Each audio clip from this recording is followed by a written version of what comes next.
नमस्कार, सत्ता का महासंग्राम देख रहे हैं आप। आपके साथ मैं हूं लावनी विनीत। हमेशा अक्सर आप इस समय मुझे 6 बजे स्टूडियो में देखते हैं, लेकिन आज मैं एक ऐसी जगह पर मौजूद हूं जहां का नाम लेते ही एक ऐसा नाम जहन में आता है जिसकी मजबूती, जिसका आधार, जिसका काम बोलता है, और वो नाम है रघुराज प्रताप सिंह का।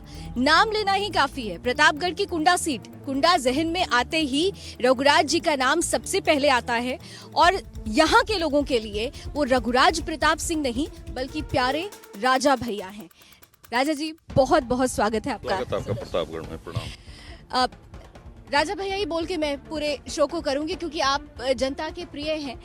इस बार का जो चुनाव है आपके लिए बहुत विशेष हो रहा है। ये कहा जा रहा है कि ये धर्म युद्ध है, और इस धर्म युद्ध में एक क्षत्रिय को योद्धा के रूप में उतरते हुए लोग देख रहे हैं।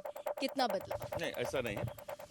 क्षत्रिय जैसी कोई बात नहीं। देखिए, चुनाव हर 5 साल पे होते हैं, और कुंडा में हमारा सौभाग्य है कि हर जाति वर्ग का पूरा समर्थन और आशीर्वाद मिलता है, और हमेशा से मिलता था। इकलौती ऐसी विधानसभा है कुंडा पूरे प्रदेश की कि 6 बार लगातार अपना ही रिकॉर्ड तोड़ा है, और सर्वाधिक मतों से जिताने का भी कीर्तिमान है। तो ये हमारे लिए बहुत सौभाग्य और दायित्व दोनों की बात है। सौभाग्य है कि हमको इतनी बढ़त से जिताते हैं, और हमारा दायित्व, हमारी जिम्मेदारियां और बढ़ जाती हैं, ताकि वो जो स्नेह प्रेम है वो बरकरार रहे। आपने बड़ी महत्वपूर्ण बात कही है, क्योंकि 93 से लगातार आपको यहाँ की जनता का प्यार मिल रहा है। दायित्व के लिए होता है मजबूत आधार, और इस बार जो विपक्षी हैं उन्होंने उसी आधार पर एक प्रहार करने की कोशिश की है। आपकी नजर में क्या चुनौती है इस बार? नहीं, दूर दूर तक कोई चुनौती नहीं है।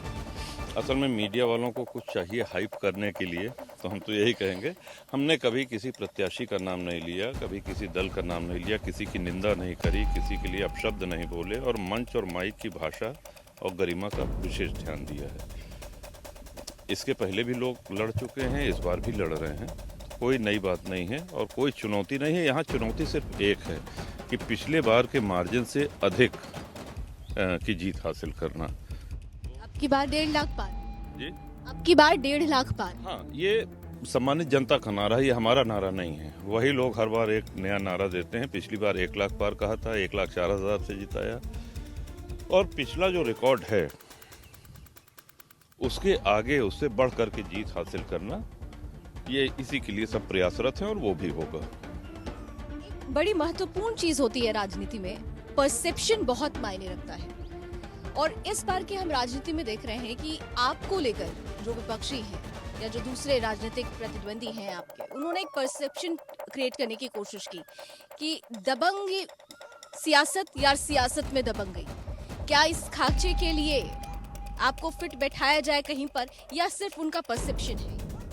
नहीं, देखिए, अगर जनहित में कई बार ऐसे मौके आते हैं, हमारे ही नहीं, कई जनप्रतिनिधियों के सामने, कि उनको एक संघर्ष का रास्ता अख्तियार करना पड़ता है, उस ओर चलना पड़ता है, और लड़ाई लड़नी पड़ती है, बिल्कुल। और हर जनप्रतिनिधि को लड़ना भी चाहिए।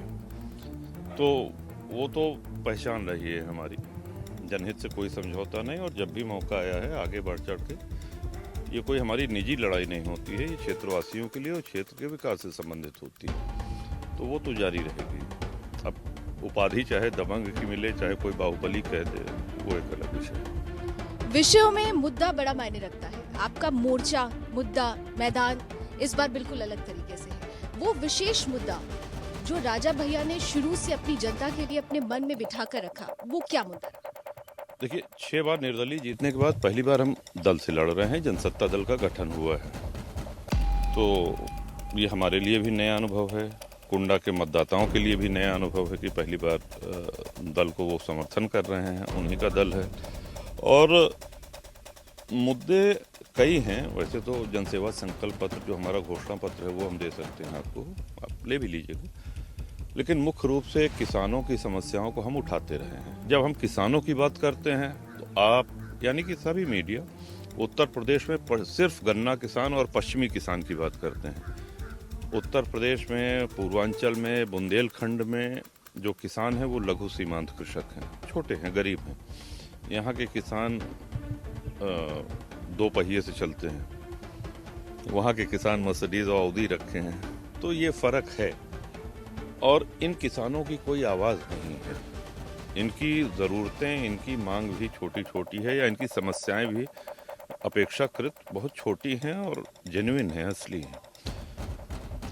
एमएसपी पे पूरी फसल का खरीद न होना, या जानवरों से अपने खेतों की रखवाली। अब जब हम जानवरों की बात करते हैं तो ऐसा नहीं कि इस सरकार में एकाएक जानवर पैदा हो गए। ये जब से हमको याद है, हमेशा किसान अपने खेतों की रखवाली करता और डांड बांध करके, कटीली झाड़ियाँ लगा करके, या डोरी बांध करके, जो भी संसाधन है। आपको याद होगा एक पूस की रात, एक कहानी मुंशी प्रेमचंद जी, उसमें भी देखिए हल्कू जी उसमें अपने खेतों की रखवाली करते हैं, और झबरा नाम का उनका कुत्ता, उनका श्वान था। तो ये सदैव तो उसमें ब्याज मुक्त ऋण दे करके खेतों की एक फेंसिंग कराना, बाड़ लगवाना, यही एक ठोस निदान है, और इसका हमने अपने घोषणा पत्र में उल्लेख भी किया है। किसान की फसल इसी तरह से सुरक्षित रह सकती है, दूसरा कोई तरीका नहीं। किसानों की बात आई है, लेकिन आपने बीते दिनों आपने कहा कि आपने दूसरे मीडिया की बात की, लेकिन हम क्योंकि सुदर्शन से हैं और हमारे लिए किसान मतलब हमारा अन्नदाता, हमारा प्रणेता, बिल्कुल। तो एक महत्वपूर्ण चीज़ रही कि किसान और राष्ट्रवाद को आपने देखा है कि किस तरीके से जोड़ने की कोशिश की गई। कुछ परिस्थितियां ऐसी बनी जिस पर कई सवाल खड़े हुए। तो राजा भैया की नज़र में वो राष्ट्रवाद क्या है, और क्या राष्ट्रवाद को चुनावी मुद्दा होना चाहिए? जो किसान आंदोलन हुआ, हम उसके आलोचक रहे हैं शुरू से, जो अभी हाल में हुआ। और किसान आंदोलन की आड़ में जिस तरह से लाल किले का अपमान किया गया, तिरंगे का अपमान किया गया, इसको पूरे देश ने देखा, पूरी दुनिया ने देखा, हर भारतवासी ने देखा, और सबने एक तरफ से इसकी निंदा करी, किसी ने भी इसको सही नहीं ठहराया। जहाँ तक राष्ट्रवाद की बात है, राष्ट्रवाद मतलब देश प्रेम, अपने राष्ट्र से प्रेम करना, सम्मान करना, देश के हित के विषय में चिंतन करना, सोचना।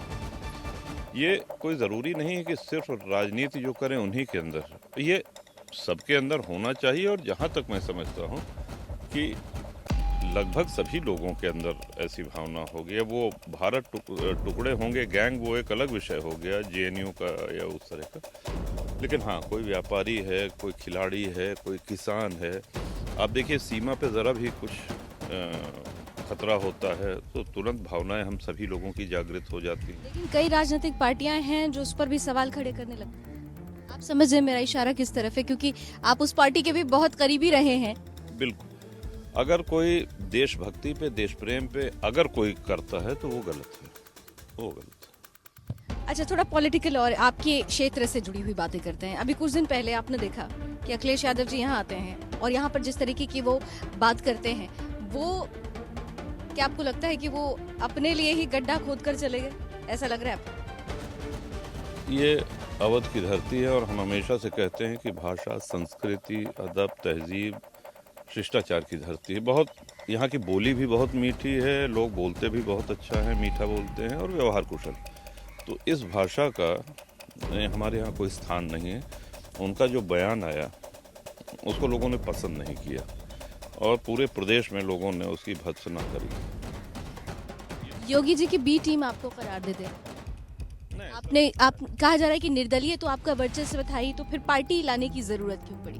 नहीं, जनता की इच्छा थी, पार्टी का गठन हुआ है, और हम किसी की बी टीम क्यों होंगे? आज सारे दल अपने प्रत्याशी लड़ा रहे हैं, सारे दल के नेता आ रहे हैं, तो लेकिन जनता का आशीर्वाद हमारे ऊपर है। आज की तारीख में एक आखिरी सवाल, मुझे पता है आप क्योंकि बहुत बिजी स्केड्यूल है, जनता जनार्दन से मिलना है, लेकिन बस 2 मिनट आखिरी का लूंगी आपसे कि अगर ऐसी परिस्थिति बनती है कि आपको आने वाले वक्त में एक पोस्ट अलायंस की परिस्थिति में जाना पड़े, तो क्या राजा भैया ने उसके लिए भी स्ट्रैटेजी तैयार कर रखी है? नहीं, उसके लिए किसी भी स्ट्रैटेजी की आवश्यकता नहीं है। हम पहले भी कहते फिर कह रहे हैं कि प्री पोल अलायंस हमारा है नहीं। तो यदि ऐसी स्थिति आती है तो सभी कार्यकर्ताओं से, समर्थकों से, पदाधिकारियों से बात करने के बाद ही कोई निर्णय लिया जाएगा, लेकिन वो बहुत दूर की कौड़ी है अभी तो। योगी जी की तारीफ कर रहे हैं आप हर? नहीं, इसमें कोई तारीफ हम नहीं कर रहे हैं। हम कह अगर ऐसी कोई स्थिति आती है तो वो विचार किया जाएगा। सबसे बड़ी चुनौती हमारे लिए सबसे बड़ी चुनौती है कि जनता का जो प्रेम और आशीर्वाद है, इसको मेंटेन रख पाएं, इसको बरकरार रख पाएं। सुदर्शन के दर्शकों के लिए आप सभी को बहुत बहुत शुभकामनाएं और कामना करिए कि जनसत्ता दल को जनता पूरा आशीर्वाद दे। बहुत बहुत धन्यवाद। बहुत बहुत धन्यवाद राजा जी, आपको शुभकामनाएं भी बहुत, क्योंकि देखिए ये बड़ा ही महत्वपूर्ण चुनाव हो रहा है और आपने देखा कि जनसत्ता दल नई पार्टी लेकर राजा भैया चुनावी मैदान में है। 93 से निर्दलीय उन्होंने इस सीट पर पूरा अपना वर्चस्व स्थापित करके रखा, लोगों का प्यार मिला है और इस बार जो विभिन्न पार्टियां हैं उनके सामने अपनी एक नई पार्टी के साथ चुनावी मैदान में ताल ठोक रहे हैं। उम्मीद पूरी है कि जीत इस बार भी राजा भैया की होगी।